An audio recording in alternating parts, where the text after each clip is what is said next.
Hey guys, Chef Anita here. Just getting ready to fire up some dinner at home. Like I said in my story, my dinner today is going to be very simple, very clean, very healthy. Dwayne and Naya are actually going to be making daddy's meatballs in a red sauce. There's mommy's meatballs and daddy's. Naya wanted daddy's today, so that leaves me free and clear to eat whatever I want, pretty much. And while his meatball setup is delicious, as I said before, I'm trying to be really super clean, really healthy, blah, blah, blah, because I have a birthday coming up. And this old girl getting older. So we got to make sure and keep it healthy. So also, my refrigerator is just fully stocked with stuff for the next 2 days of events that I have starting tomorrow. So the Branzino, I'll show you what's going on here. This little guy is maybe a pound and a half, if he's lucky. He's very small, but perfect just for me. And it's going to be getting served with a side of blistered shishito peppers and some melted leeks.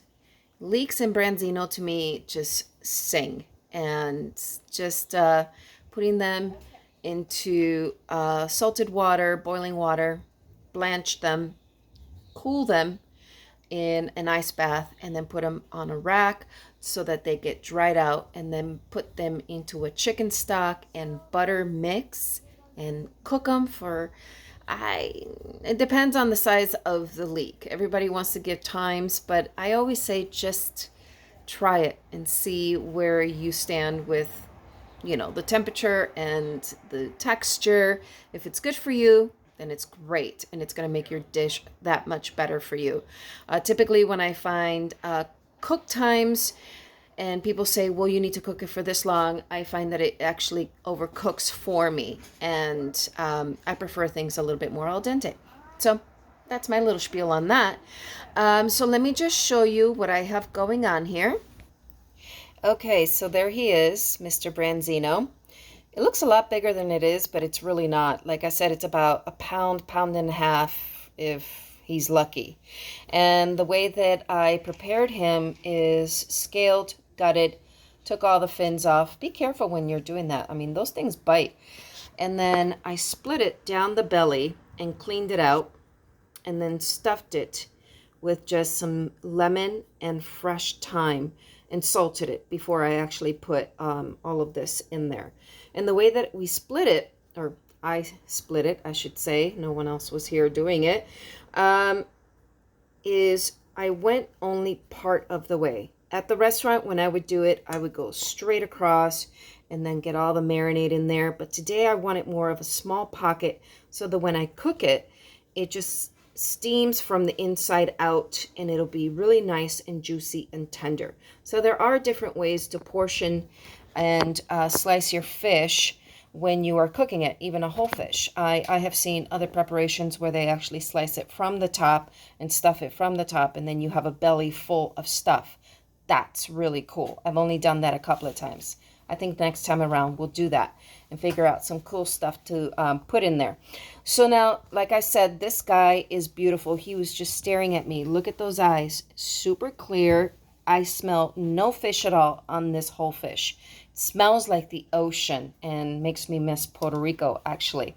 So that's going to get salted and then seared in a cast iron until absolutely golden, crispy, and just utterly delicious. So I'm going to actually score it here on the outside so that all the cook can get in there right away, and we don't have to waste a lot of time with that and then get that skin soggy because we're waiting for everything to cook inside. So that's going to get served with these beautiful shishitos. Look at this.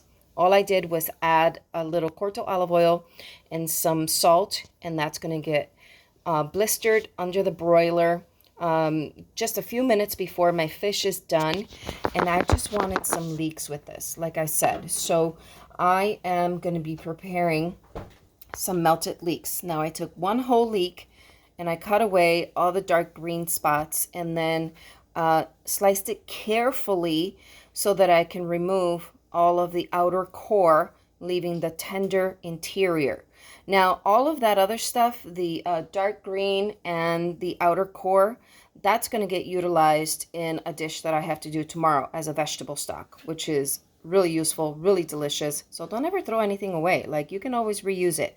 So my pro tip today, which I'll also be featuring a little bit later, is most of the time when you want to clean leeks, a lot of people run it under cold water, and you find that there's still a lot of dirt within. So I submerge it in cold water. Not only does it retain the beautiful green and vibrant colors, but also it gets in there and gets all of that dirt out. Leeks tend to be very, very dirty. They grow very deep in the ground and then come up. And so you want to get all that out of there. So that is going to get blanched in a salty water, boiling water pot behind me, which is already ready to go. And it's going to get pulled into a ice bath to shock it and stop the cooking process. And then I'm going to put it into a chicken stock and butter solution mix and a little extra white pepper and salt, and just cook it down for about 5 to 10 minutes until it's the perfect tenderness. And then I'm just going to put that right on the plate with my whole fish, with my side of Shishitos, and maybe we'll throw some greens in there too. Who knows? We'll see. And then, of course, you got to have Mr. Lemon. Lemon. So come back, okay, guys?